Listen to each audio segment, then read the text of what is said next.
Hello everyone. Let's talk about chi or ki. And I know there's a whole crowd out that says, oh, this stuff can't possibly exist. It's myth, it's make-believe.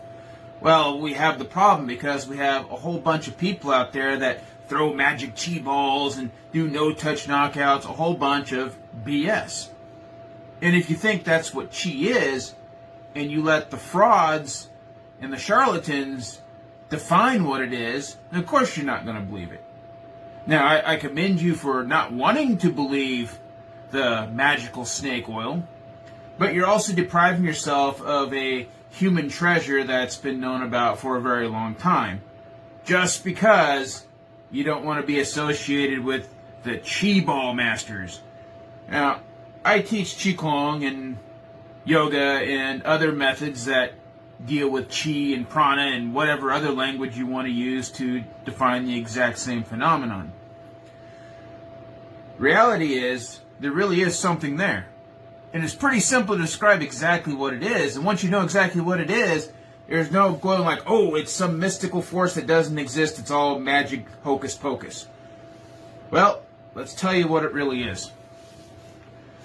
The ancients, regardless of what society, because it isn't just Indian yoga, it isn't just China and Qigong, this is a global thing all over the world. The ancients made observations and they saw things. Today, we can take a look at things at the microscopic level and see what's going on. The ancients couldn't look at the microscopic details the way we can today. So what they had were macroscopic observations. And they would take these macroscopic observations and they would try to describe it and quantify it and study it and make use of it. Now, whenever they say chi, they're using that as a catch-all term for what they were observing that today we know is actually made of many different components. The flow of blood is part of the chi system. One of the old Chinese saying, wherever the blood flows, the chi also flows. Okay? Now, the flow of lymph, that's also part of the chi system. This is why Qigong exercises help improve health and help cure diseases, because the deep abdominal breathing acts as a lymphatic pump and moves the lymph through the body better than it would if you weren't doing that deep Qigong breathing. And as a result, you're moving more lymph to the body, which moves more immune components to the body, which helps to get more waste out to the kidneys and out of the body. Qi is also the bioelectric component within the body. It's also the ATP system, the electron transport chain that happens within the mitochondria. It's all of these different energy systems within the body, all quantified under a single term called Qi. It's not some mystical magical force. It is simply the quantity of what the ancient peoples observed happening at the macroscopic level of the things they could not describe at the microscopic level. So yes, Qi is real.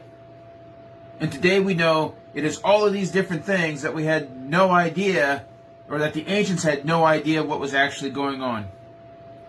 And this happens time and time again.